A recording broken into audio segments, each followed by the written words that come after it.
کوئی کہتا ہے کہ بارود رکھا جاتا تھا، کسی کا خیال ہے کہ خطرناک قیدی رکھے جاتے تھے، اور یہ بات بھی سننے میں آتی ہے کہ یہاں پھانسی گھاٹ تھا اور لوگوں کو پھانسیاں دی جاتی تھیں، کیونکہ ان کی چھتوں پر ٹانگنے کے لیے کچھ لوہے کے کڑے لگے ہوئے ہیں، کچھ اینٹوں سے بیٹھنے کی نشستیں بھی بنی ہوئی ہیں۔ کسی زمانے میں ان کوٹھیوں کے لیے دروازے بھی تھے، لیکن اب فقط ان کے نشانات رہ گئے ہیں۔ اگر دشمن یہاں تک یعنی دمدمہ تک پہنچ بھی جائے تب بھی قلعے کو فتح نہیں کر سکتا، کیونکہ رہائشی حصے میں جانے کے لیے مغرب کی طرف 12 فٹ کا ایک اور مضبوط دروازہ ہے۔ اب اس وقت اس دروازے کا نام و نشان نہیں ہے، البتہ اس جگہ کی نشانیاں بتاتی ہیں کہ یہاں ایک بڑا مضبوط خوبصورت چوبی دروازہ نصب رہا ہوگا۔ دروازے کی دونوں طرف چوکیداروں کی بیٹھنے کی جگہ ہیں، جو چوکیداری کرنے کے ساتھ ساتھ دروازہ کھولتے اور بند کرتے ہوں گے۔ آپ اس دروازے سے جیسے ہی رہائشی حصے میں داخل ہوتے ہیں، ایک وسیع، شاندار اور خوبصورت منظر آپ کا منتظر ہوتا ہے۔ پیلو اور جر بیڑی کے بڑے بڑے درخت آپ کو آداب کہتے ہیں۔ قلعے کے وسیع اراضی میں پھیلی مضبوط دیواریں، کھلا نیلا آسمان، اگر دل کی آنکھوں سے دیکھے تو یہ سب بہت خوبصورت ہے۔ آپ کے بائیں ہاتھ کی طرف قلعے پر اوپر جانے کے لیے سیڑھیاں ہیں اور جنوبی دروازے کے ساتھ 2 کماندار چھتوں والی کوٹھیاں ہیں، جن میں سے مغربی کوٹھی کی چھت گر چکی ہے۔ اس کے شمال میں ایک گنبد نما کمرہ ہے جس میں کوئی کھڑکی نہیں ہے، بس ایک دروازہ ہے۔ محترم اشتیاق انصاری ان کے متعلق تحریر کرتے ہیں کہ ان تینوں کمروں میں بارود رکھا جاتا تھا۔ پھر اس گنبدی کمرے سے آپ اگر شمال کی طرف دیکھیں تو آپ کو کسی چھوٹے سے محل کی خستہ سے آثار نظر آئیں گے۔ نزدیک جا کر معلوم پڑتا ہے کہ ان رہائشی کمروں کو کچھ اونچائی پر بنایا گیا ہے۔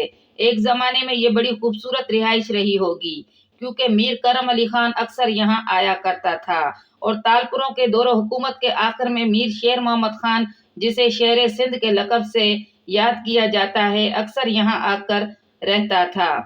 ہر کمرہ تقریباً 20 بائی 16 فٹ کا ہے اور فرش سے چھت تک دیوار 15 فٹ اونچی ہے۔ اشتیاق صاحب تحریر کرتے ہیں کہ ہر کمرے میں دیواروں میں سامان رکھنے کے لیے 2 کبڈ بنے ہوئے ہیں۔ ان کو خوبصورت بنانے کے لیے ان پر نقش نگار بنائے گئے ہیں۔ رہائشی حصے کے سارے کمرے دروازے کے ذریعے ایک دوسرے سے ملے ہوئے ہیں، بلکہ ہر کمرے کا ایک دروازہ باہر کی طرف بھی ہے۔ یہ سارا بندوبست اور احتیاط دفاع کے خیال سے کیا گیا تھا کہ اگر حالات اتنے کشیدہ ہو جائیں تو نکلنے کا کوئی نہ کوئی راستہ ضرور ہو، مگر یہ ایک ایسا مضبوط اور فن تعمیر کا شاہکار قلعہ سے زیر کرنا بہت ہی مشکل تھا۔ اسے مضبوط بنانے میں شاید کوئی کسر نہیں چھوڑی گئی۔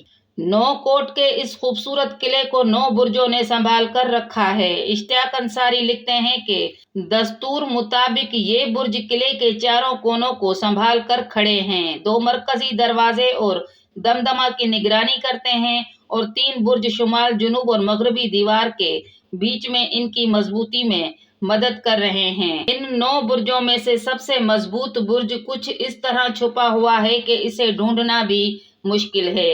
اس قلعے کے برج اتنے مضبوط ہیں جس کا ہم شاید جلدی سے اندازہ بھی نہ کر سکیں۔ یہ پہاڑ جیسے مضبوط ہیں، ان پر چھوٹے چھوٹے حملے ان کا کچھ نہیں بگاڑ سکتے۔ تالپوروں کی حکومت ختم ہوئی تو فرنگی ان علاقوں کے مالک بنے۔ ان قلعوں کے متعلق کیپٹن ریٹکس اپنی کتاب تھر پارکر جو احوال میں لکھتے ہیں، اپنے اقتدار کو تول دینے کے لیے تالپوروں نے بڑا خرچ کر کے قلعے تعمیر کروائے، جہاں سے ان کے فوجی علمدار زمینوں سے لگان وصول کرتے تھے، اور جو لگان نہیں دیتے تھے ان کو قلعوں میں قید کر کے سزائیں دی جاتی تھیں۔ ان قلعوں میں 16 سرداروں کو قلعہ دار بنا کر رکھا گیا۔ یہ جو زمینیں کرتے تھے اس آبادی سے لگان معاف تھی۔ کیپٹن ریٹکس نے ان قلعوں کی مخالفت میں بہت کچھ لکھا ہے، یہاں تک کہ ان قلعوں کو گرا دیا جائے، اور کچھ قلعوں کو انہوں نے زمین دوز بھی کیا۔ لیکن جب وقت کے آسمان نے رنگ بدلا اور 1843 میں برٹش راج کی حکومت ختم ہوئی تو کیپٹن ریٹکس لکھتے ہیں، سندھ کو فتح کرنے کے بعد فوراً مٹھی کے 2 سوڈھا سرداروں کو 15 روپے ماہانہ کی تنخواہ پر مٹھی اور 9 کوٹ کے لیے قلعہ دار مقرر کیا گیا۔ ہر ایک قلعے میں 25 سپاہی 5 روپے ماہوار تنخواہ پر مقرر کیے گئے، اور قلعہ دار جو زمین آباد کرے گا اس پر سے لگان معاف ہوگی۔ اس قلعے کے لیے کہا جاتا تھا کہ یہ ایک مضبوط قلعہ ہے اور چھوٹا موٹا حملہ اس کا کچھ نہیں بگاڑ سکتا۔ بات صحیح تھی، پر وقت کسی سے رشتہ نہیں رکھتا۔ وقت کے بے رحم تھپڑوں نے اس قلعے کی مضبوطی کو ہلا کر رکھ دیا۔ محکمہ آثار قدیمہ نے شاید اس قلعے کو بچانے کا سوچا ہے، اسی لیے قلعے کی بحالی کا کام چل رہا ہے۔ اگر اس قلعے کو تحفظ دینا ہے تو کام دل جنون، دیکھ بھال اور سچائی سے ہونا چاہیے۔ آج کی ویڈیو آپ کو پسند آئے تو لائک کریں، شیئر کریں اور سبسکرائب کریں۔